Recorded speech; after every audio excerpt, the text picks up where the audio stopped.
대한민국 근현대사를 성경적 세계관으로 알리고 전하는 대한역사문화원의 한국 근현대사 바로 알기 특강입니다. 대한민국은 국민 주권과 법치를 통해 개인의 자유와 평등한 기회가 보장되는 자유민주공화국입니다. 그래서 우리는 대한민국의 국민으로서 주권을 행사하고 개인의 자유와 평등한 기회를 보장받으며 그 권리를 법으로 보호받고 있습니다. 또한 대한민국은 자유시장 경제를 채택하여 선진한국을 이루었고 국민들은 그 번영의 혜택을 누리고 있습니다. 그러나 불과 100여 년 전 조선 백성들은 자신의 힘으로 벗어날 수 없는 종의 멍에를 짊어진 채로 자유의 개념조차 알지 못했습니다. 온갖 종의 멍에에 매여 자유의 개념조차 없던 조선이 하루아침에 우연히 어쩌다 보니 번영과 발전을 누리며 전 세계에 K열풍을 일으키는 선진한국이 되었을까요? 누구도 그렇게 생각하는 사람은 없을 것입니다. 분명한 것은 오늘의 번영에는 시작점이 있었다는 것입니다. 그렇다면 그 시작점을 놓은 사람들은 누구일까요? 바로 기독교 선교사입니다.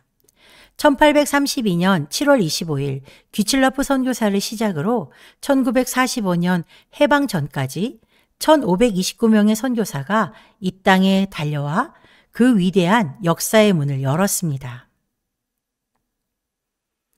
선교사들은 조선을 자유케 하라는 하나님의 명령에 따라 아무개 땅 조선의 굳게 닫힌 문의 빗장을 열고 조선으로 들어왔습니다. 드디어 어둠 속에서 고통받는 조선 백성들에게 자유를 주기 위한 놀라운 여정이 시작된 것입니다. 이름하여 조선 탈출 프로젝트입니다. 1884년이 거의 다 저물어갈 즈음 조선은 한바탕 큰 혼란을 겪었습니다. 바로 갑신정변입니다.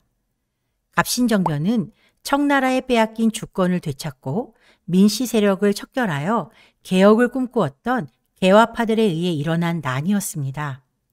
결과는 3일 만에 청나라 군대에 의해 진압되면서 끝나버렸고 조선에 찾아온 개혁의 기회를 또 한 번 잃게 되었죠. 조선은 이제 더 빠른 속도로 망국의 길로 걸어가고 있었습니다. 그런 혼란 가운데 조선은 새해를 맞이했습니다. 1885년 4월 5일 새벽 인천 제물포항에 2명의 선교사가 도착했습니다. 그들은 아펜젤러와 언더우드 선교사였습니다. 이들은 조선에 온 첫 번째 정착 선교사였는데요. 정착 선교사란 오랜 시간 그곳에 머물며 사역을 지속하는 이들을 말합니다. 한마디로 조선에 뼈를 묻을 각오를 하고 온 사람들이죠. 그날 아펜젤로 선교사는 배에서 내리며 이렇게 기도했습니다. 우리는 부활절 아침에 이곳에 왔습니다. 그날 사망의 권세를 이기신 주께서 이 백성을 얽어맨 결박을 끊으사 하나님의 자녀로서의 자유와 빛을 주시옵소서. 선교사들이 이 땅을 밟은 목적이 바로 이것입니다. 자유입니다. 조선 백성을 단단히 묶고 있는 결박을 끊고 자유를 얻게 하는 것. 그래서 그들은 사랑하는 가족을 떠나 낯설고 불편하고 심지어 죽음까지 각오해야 하는 조선으로 온 것입니다. 선교사들이 전하는 복음의 핵심은 바로 자유입니다. 자유는 다른 말로 표현하자면 구원이라고 말할 수 있습니다. 구원이란 어떤 위험한 상황에서 구출되거나 속박에서 해방된다는 뜻이죠. 선교사들은 조선 백성에게 어두움에서 벗어날 방법, 그 놀라운 방법을 전해주러 온 것입니다. 그렇다면 무엇으로부터의 자유를 선포한 것일까요? 먼저는 조선 백성의 영적 자유를 위해 죄에서 자유를 얻는 유일한 길을 선포했습니다. 그리고 조선 백성을 묶고 있는 각종 억압으로부터의 자유를 선포했습니다.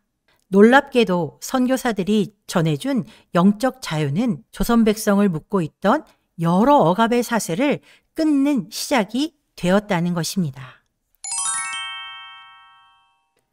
이 시간에는 기독교 선교사들의 가장 중요한 사역, 교회를 통해 조선에 선포된 자유에 대해 이야기해 보겠습니다. 교회 이야기를 하면 예수님을 믿지 않는 사람들은 내가 왜 그 이야기를 들어야 하지? 라고 생각할 수 있습니다. 하지만 교회가 조선 백성에게 천지개벽을 일으킬 큰 영향을 끼쳤다는 것을 알아야 합니다. 지금부터 선교사들이 전한 복음이 조선 백성의 삶에 얼마나 놀라운 변화를 주었는지 살펴보겠습니다. 먼저 한국교회의 시작이 언제였는지 그것은 알고 가야겠죠. 조선에 세워진 최초의 교회는 현재 서울 광화문에 있는 세문안교회입니다. 세문안교회는 조선 최초의 교회이자 조선 최초의 장로교회입니다. 1887년 9월 27일 미국 북장로교회 소속 선교사인 언더우드 선교사에 의해 세워진 교회가 바로 세문안교회죠. 그리고 며칠 후인 1887년 10월 9일 조선 최초의 감리교회 정동교회가 미 감리교회 소속 아펜젤로 선교사에 의해 세워지면서 조선 교회의 역사가 시작되었습니다. 이후로 선교사들은 조선의 남과 북, 동과 서로 흩어져 조선에 드리워진 어두움의 자유의 빛을 비추기 시작했습니다. 우리가 잘 알고 있듯이 조선은 철저한 신분사회였습니다. 그중 조선 인구의 40%나 되는 천민은 사람으로 존중받는 대상이 아닌 물건 취급을 받거나 짐승 취급을 받았습니다. 조선의 그 누구도 천민을 이렇게 대하는 것에 대해 아무런 죄책감이 없었습니다. 그러나 그런 천민들을 사람으로 대한 이들이 나타났습니다. 네, 바로 선교사들이죠. 왜 그들은 조선의 정서에 반하여 천민들을 귀하게 대했을까요? 바로 성경의 가르침 때문입니다. 로마서 10장 11절에서 13절에 그 답이 있는데요. 13절을 한번 보면 주의 이름을 부르는 사람은 누구든지 구원을 받을 것이다 라고 말하고 있습니다. 한마디로 누구나 차별 없이 구원을 받을 수 있다는 말이죠. 예수님을 믿기만 한다면요. 성경이 우리에게 가르쳐 준 것은 구원에는 인종, 신분, 빈부의 차, 남녀의 구별, 그 어떤 것도 없다는 것을 이야기하고 있습니다. 성경의 가르침대로 선교사들은 천민의 친구가 될 수 있었습니다. 조선을 지배하는 세계관으로는 도저히 있을 수 없는 일이 선교사들에 의해 시작된 것입니다. 서울시 종로구 김상옥로에는 연동교회가 있습니다. 이 교회의 공식적인 시작은 일대 담임 목사인 제임스 게일 선교사가 목회를 시작한 1900년입니다. 역사가 어마어마하죠. 그러나 연동교회의 시작은 엄밀히 말해 1894년으로 거슬러 올라가야 합니다. 이 지도는 게일 선교사의 책 한양에 수록된 한양 사대문안 지도인데요. 지도에 표시된 흰 동그라미 부분이 연동교회의 첫 예배 처소였던 연목골입니다. 연목골은 지금의 종로구 연지동이라고 하죠. 이곳은 천민 중 가파치들이 모여 사는 곳이었습니다. 연동교회는 5명의 선교사에 의해 시작되었는데요. 그 5명의 전도자는 사무엘 무어, 밀러, 그레암리, 기포드, 빈튼 선교사였습니다. 1894년부터 1900년 게일 선교사가 연동교회를 담임하기 전까지 이 5명의 선교사는 날마다 연목골을 오가며 전도했고 복음의 씨를 뿌렸고 그 후 그 열매가 풍성히 맺히게 된 것입니다. 예수님을 믿고 죄에서 자유롭게 되고 나니 천민과 양반이 함께 예배드리는 당대 가장 큰 교회로 성장하게 되었다고 합니다. 1905년 연동교회는 첫 장로를 선출하게 됩니다. 장로란 담임 목회자를 도와 성도들을 돌아보고 하나님의 말씀대로 잘 살아가는지 점검하고 격려하는 직분을 말합니다. 그런데 연동교회의 첫 장로 투표에서 놀랍게도 가파치 출신의 고찬익이 장로로 선출되었습니다. 모두를 깜짝 놀라게 한 사건이었죠. 양반이 천민의 지도를 받게 된 상황이 되었으니까요. 그래서 한때 일부 양반들이 교회를 떠나기도 했지만 다시 교회가 안정되어 1907년에는 1000명이 넘는 성도가 예배드리는 큰 교회가 되었습니다. 반상의 구분이 철저하던 조선에서 복음은 신분의 벽을 허물고 신분제라는 멍에를 끊는 놀라운 일을 시작한 것입니다. 1893년 6월 세문안교회에 이어 두 번째 장로교회가 시작되었는데요. 이름하여 곤당골 교회입니다. 현재 서울 종로구 관철동에 위치해 있던 이 교회는 1892년 46세라는 다소 늦은 나이에 조선에 온 사무엘 무어 선교사가 매일 수십 명의 사람을 만나 복음을 전하며 개척한 교회였습니다. 무어 선교사가 조선에 올 무렵 서울에서 사역하던 선교사들은 정동에 있던 미국 공사관을 중심으로 모여 살았는데요. 안전상의 이유 때문이었습니다. 하지만 무어 선교사는 조선 백성 속에 깊이 들어가 선교하겠다며 조선 사람, 특히 천민들이 거주하던 지역에 어울려 살며 조선말을 배웠다고 합니다. 그래서인지 무어 선교사는 원고 없이 우리말로 설교하는 선교사로 유명해졌죠. 이듬해인 1894년 관철동에 살던 백정 박가가 장티푸스에 걸려 죽음의 문턱에까지 이르는 일이 생겼습니다.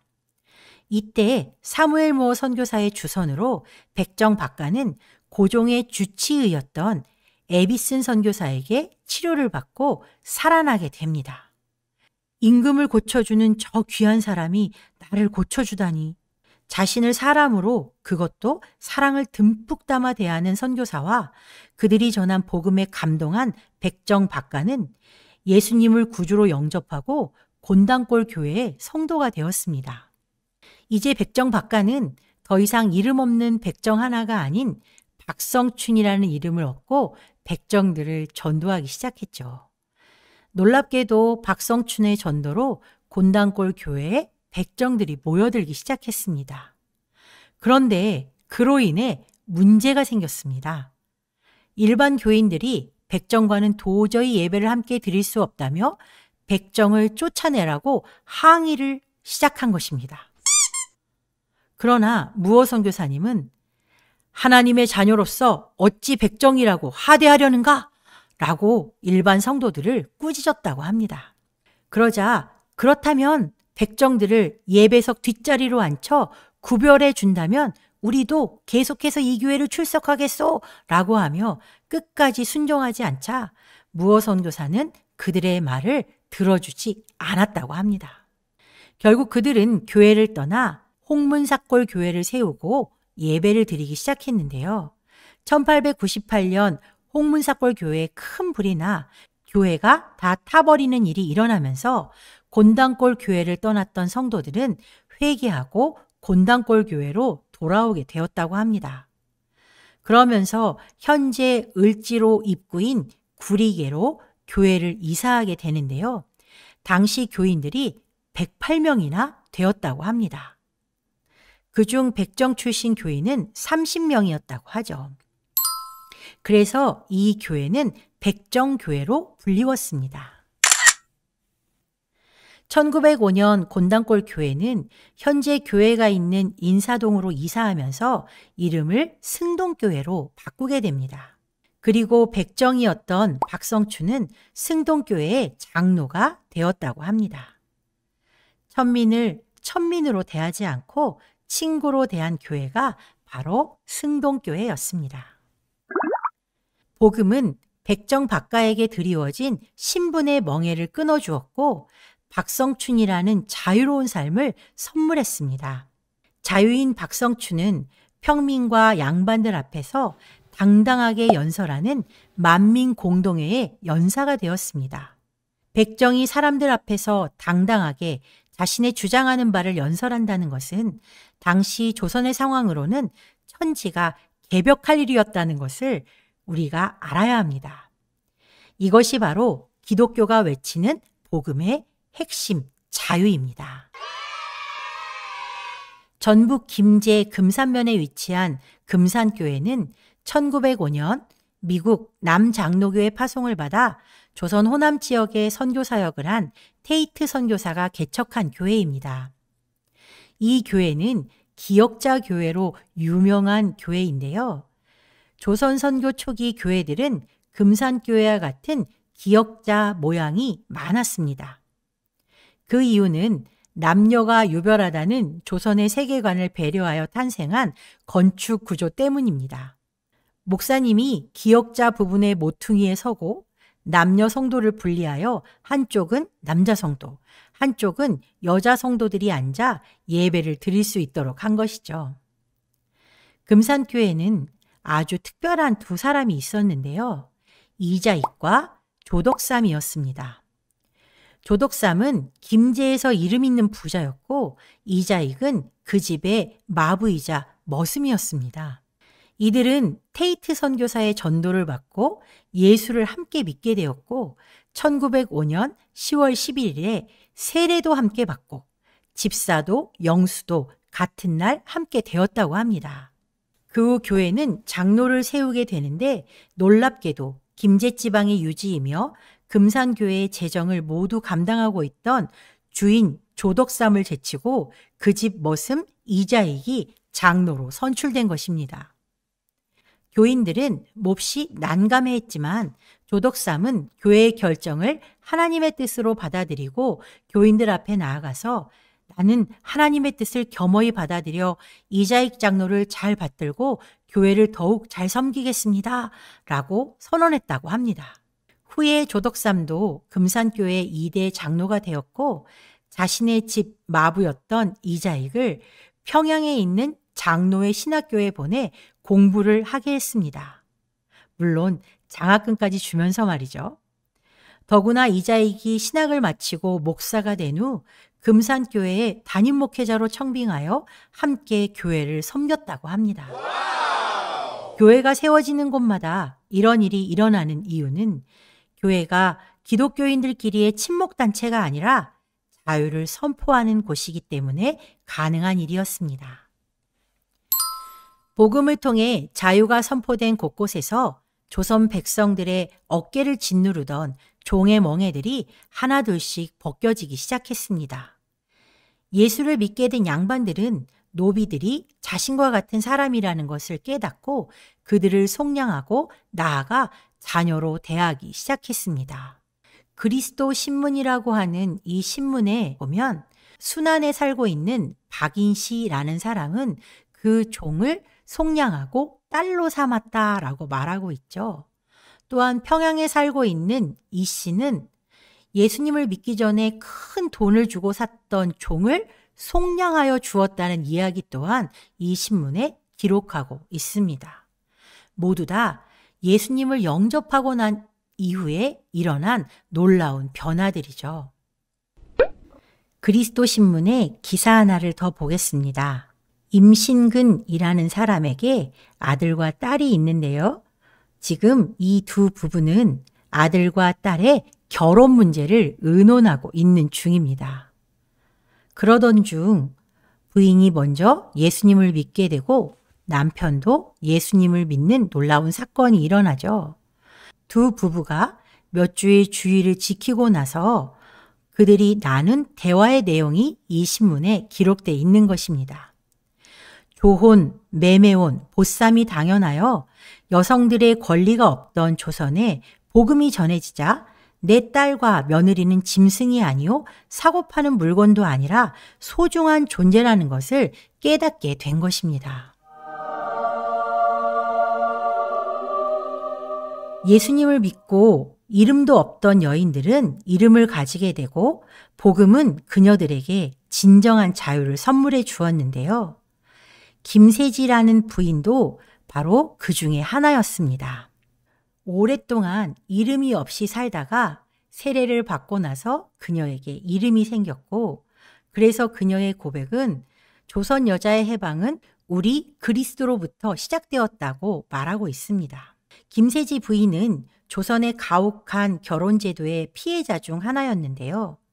그녀는 어린 나이에 자신보다 나이 어린 남편과 결혼하는 조언의 희생자였습니다. 더구나 그 어린 남편이 일찍 죽고 그녀는 보쌈의 피해자가 되었습니다. 그리고 그 둘째 남편과 드디어 헤어지고 자신을 사랑해주는 사람과 결혼했지만 그 역시도 조선의 여느 남자들처럼 다른 여자에게 마음을 주었다고 합니다.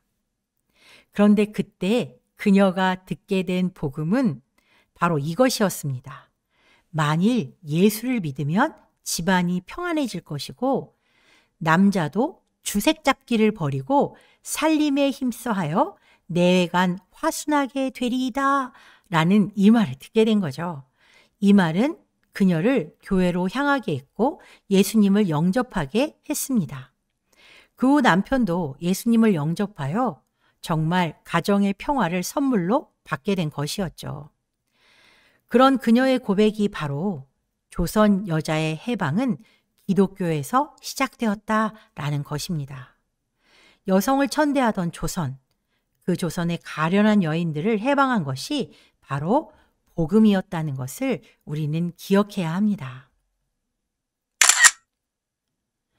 황해도 평산 간바이골 교인들이 복음을 듣고 나서 결정한 내용은 정말로 재미있습니다.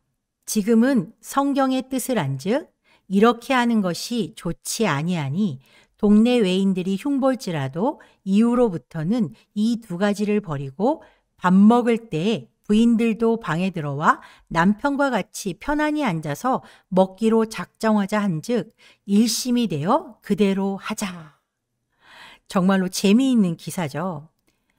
복음은 남녀가 서로를 존중하게 만들었습니다. 한 밥상에서 밥 먹는 일이 지금은 너무나 당연한 일이지만 조선은 그렇지 않았죠. 그런 조선에 복음이 전해지면서 남녀가 한 상에서 먹고 마시는 변화를 만든 것이 기독교 복음입니다. 천민과 여성의 인권이 존재하지 않던 조선에 조선을 자유케 하라는 하나님의 명령을 받고 찾아온 선교사들, 그들은 흑암의 땅 조선에 굳게 닫힌 빗장을 복음으로 열고 조선의 자유를 선물했습니다. 그 선물은 지금 우리에게까지 이어져 우리가 이 자유를 의식하지도 못한 채 누리고 있다는 것을 기억하고 감사해야 할 것입니다. 감사합니다.